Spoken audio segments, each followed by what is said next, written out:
और अब बात करते हैं एक ऐसे महाठग की जो बड़े बड़े अधिकारियों, बड़ी बड़ी कंपनियों की आंखों में महीनों तक धूल झोंकता रहा, करोड़ों की ठगी करता रहा। लेकिन संजय राय शेरपुरिया सबसे ज्यादा सुर्खियों में आया जम्मू कश्मीर के एलजी मनोज सिन्हा को दिए लोन को लेकर। आज आपको संजय शेरपुरिया के ठगी के तरीकों के बारे में बताएंगे, लेकिन पहले ये जानिए कि कैसे गाजीपुर के रहने वाले संजय शेरपुरिया के जाल में जम्मू कश्मीर के एलजी मनोज सिन्हा फंस गए और पूरी ये कहानी है क्या। सूत्रों के मुताबिक गाजीपुर निवासी संजय राय शेरपुरिया ने पूर्व केंद्रीय मंत्री और जम्मू कश्मीर के एलजी मनोज सिन्हा को 25 लाख का कर्ज दिया और आज तक मांगा ही नहीं।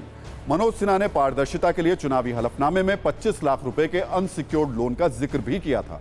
सूत्रों के मुताबिक मनोज सिन्हा लोन लौटाने के लिए संजय शेरपुरिया को खोजते रहे और यह महाठग मिला ही नहीं। विपक्ष के कई नेता सवाल उठा रहे हैं कि अगर संजय राय शेरपुरिया महाठग है तो उससे मनोज सिन्हा ने कर्ज क्यों लिया। ये बातें आपको भी सुनने में अजीब लग रही होंगी। आप भी सोच रहे होंगे कि आखिर एक साधारण शख्स कैसे बड़े नेता को अपने जाल में फंसा सकता है। हालांकि इस बारे में जब मनोज सिन्हा से बात करने की कोशिश की गई तो खास जवाब नहीं आया। हाँ, सूत्रों के मुताबिक इतनी जानकारी जरूर मिली कि मनोज सिन्हा की तरफ से लोन लौटाने के लिए इस शख्स को ढूंढा जा रहा था, लेकिन वो मिला ही नहीं।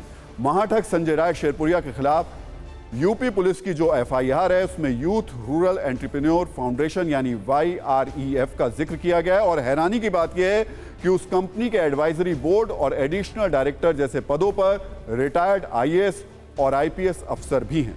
शेरपुरिया इतना बड़ा ठग है कि एक तरफ जम्मू कश्मीर के एलजी मनोज सिन्हा को लोन दे देता है तो दूसरी तरफ ऐसे आरोप भी हैं कि उसने अपने काऊ वेलफेयर प्रोजेक्ट के लिए 2 करोड़ रुपए की सब्सिडी भी हासिल कर ली थी।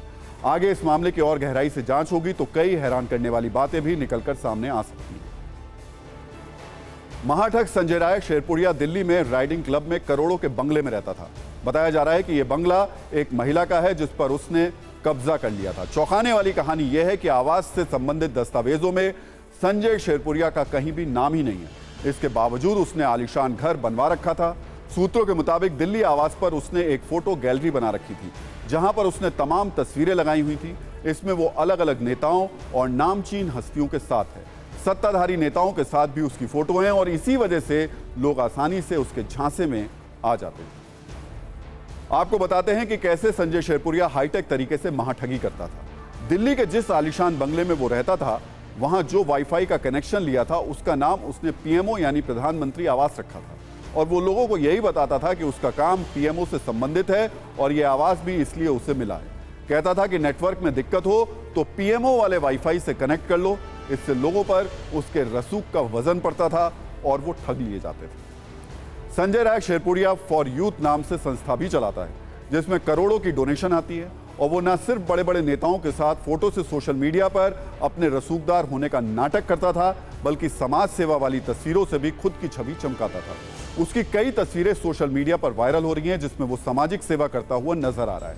किसी तस्वीर में गांव में गरीब महिलाओं के बीच राशन बांटता दिख रहा है, किसी तस्वीर में गरीब बच्चों को खाना खिलाता हुआ नजर आ रहा है। आप समझ सकते हैं कि गरीबों की सेवा के नाम पर चूना लगाने से लेकर उद्योगपतियों तक को ठगने वाले इस महाठग के कितने रूप हैं, कितने रंग हैं, जालसाजी के कितने तरीके हैं। तो महाठग के एक्सपोज होने की कहानी और भी दिलचस्प है। बताया जा रहा है कि उद्योगपति गौरव डालमिया की जांच केंद्रीय एजेंसी कर रही है जिसमें दावा किया गया कि गौरव किसी के जरिए संजय शेरपुरिया के संपर्क में आए। दावे के मुताबिक संजय ने गौरव को जांच रफा दफा करवाने का आश्वासन दिया था। इसके लिए उसने गौरव से 6 करोड़ की डील की थी जिसके बाद इस बात की भनक केंद्रीय जांच एजेंसी को लग गई। इस डील की जानकारी STF नोएडा की यूनिट को हुई तो उसने तफ्तीश शुरू की। संजय शेरपुरिया के बैंक की डिटेल्स निकाली गई और उसकी तलाश शुरू कर दी गई जिसके बाद STF ने उसे गिरफ्तार कर लिया। महाठग संजय शेरपुरिया बड़ा खिलाड़ी है, करोड़ों की डील करता रहा है और अब तक बेदाग रहा है। इस पर बड़ी रकम की डील इस बार उसने की थी जिस वजह से वो पकड़ा गया।